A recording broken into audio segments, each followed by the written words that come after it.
রাহিম, তোমার নাম কি? তানজিলা। বয়স কত? 16 বছর। প্রিয় বন্ধুরা, আমি একটি রুগীর নাকের পলিপাস, যেটা আমরা অহরহ এখন রুগী পেয়ে থাকি, সেটাকে নির্মূল করার জন্য আমরা হোমিওপ্যাথি মতে কতটুকু ভালো রিভিউ বা কাজ করতে পারি সে সম্পর্কে একটু ধারণা দেবো। তো তানজিলা আমার কাছে আসছিল কতদিন আগে? আসছিল 2 মাস আগে। হ্যাঁ, এবার দিয়ে 3 ডোজ আমি দেবো কেবল আজকে। তো আগে যে তোমার নাকটা বন্ধ হয়ে যেত, এখন কি নাক বন্ধ হয়? এখন নাক বন্ধ হয় না। আজকে আমরা ল্যাপটপ দিয়ে মাইক্রোস্কোপ ক্যামেরা দিয়ে দেখলাম নাকের মাংস অনেকটাই কমে গেছে এবং ভিতরে চলে গেছে। কথাটা ঠিক? তুমি দেখছো? আচ্ছা। তো প্রিয় বন্ধুরা, আমরা মা হোমিওপ্যাথিক চেম্বার, গজারিয়া বাজার, ফরিদপুর। আমি ডাক্তার জাহাঙ্গীর আলম স্বপন। আপনাদের উদ্দেশ্যে এটুকু নিবেদন করতে চাচ্ছি যে দেখেন, কাটা ছেঁড়া চারা, ঝক্কি ঝামেলা ছাড়া আমাদের এখানে কত সুন্দরভাবে একটি চিকিৎসা হতে পারে নাকের পলিপাসের, এবং আগামী দিনে যাতে এই নাকের পলিপাসটা আর ফিরে না আসে, আমরা সুন্দরভাবে সেই চিকিৎসা করি। দেখি তো নাকের এইটা একটু দেখা যায় কিনা সামান্য একটু।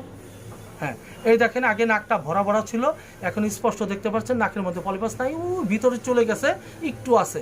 তো আপনার কি মনে হয়, আসলে কি আপনার মেয়ের পলিপাস কমছে? কমছে। আগের চেয়ে ভালো লাগে?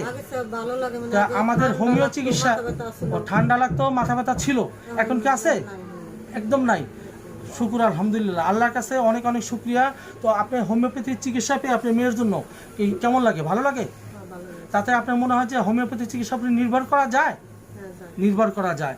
তো প্রিয় বন্ধুরা, আজকে যারা অনেকে কিন্তু হোমিওপ্যাথি বিশ্বাস করতে চান না, অনেকে বলেন যে হোমিওপ্যাথিতে আসলেই ভালো হবে কিনা, তো তাদের উদ্দেশ্যে বলি, প্রিয় বন্ধুরা, আপনারা আমাদের উপরে সম্পূর্ণ আস্থা রেখে সুন্দরভাবে নিয়মিতভাবে যদি হোমিও ওষুধ সেবন করেন, কোনো পার্শ্ব প্রতিক্রিয়া মুক্তভাবে আপনারা সুস্থ জীবনে ফিরে যেতে পারবেন। আজকের এই মেয়েটির নাকের পলিপাসের যে প্রতিবেদনটি দেখালাম, একমাত্র আপনাদের ভালোর জন্য, সহজ চিকিৎসা পাওয়ার স্বার্থে সাক্ষাৎকারটি নিলাম। তো সকলেই ভালো থাকবেন। আল্লাহ হাফেজ, আসসালামু আলাইকুম। তো তুমি কি মনে করো, আগামী যে ডোজগুলো আমি তোমাকে দেব, বা আমার এই বিগত দিনের চিকিৎসা পেয়ে তোমার মনে হয় যে না, তুমি ভালো হতে পারবা? মনে আশা জাগে? এখন ভালো লাগে? মাথা ব্যথা তো নাই? কম। আচ্ছা, ঠান্ডা তো লাগে নাই? আচ্ছা, মাশাল্লাহ। দেখেন, ঠান্ডা লাগা চলে গেছে, মাথা ব্যথা চলে গেছে। মেয়েটি একটি ছাত্রী মানুষ, যেহেতু ওর পড়তে হয়, সেই ক্ষেত্রে আস্তে আস্তে ওর মাইগ্রেন হয়ে গেলে পরবর্তীতে চিকিৎসাটা বড় কঠিন হয়ে যেত। তো প্রিয় বন্ধুরা, আপনারা সহজলভ্য উপায়ে সহজ চিকিৎসা পাওয়ার জন্য আমাদের সাথে যোগাযোগ করতে পারেন। সকলকে ধন্যবাদ। আসসালামু আলাইকুম রহমতুল্লাহ।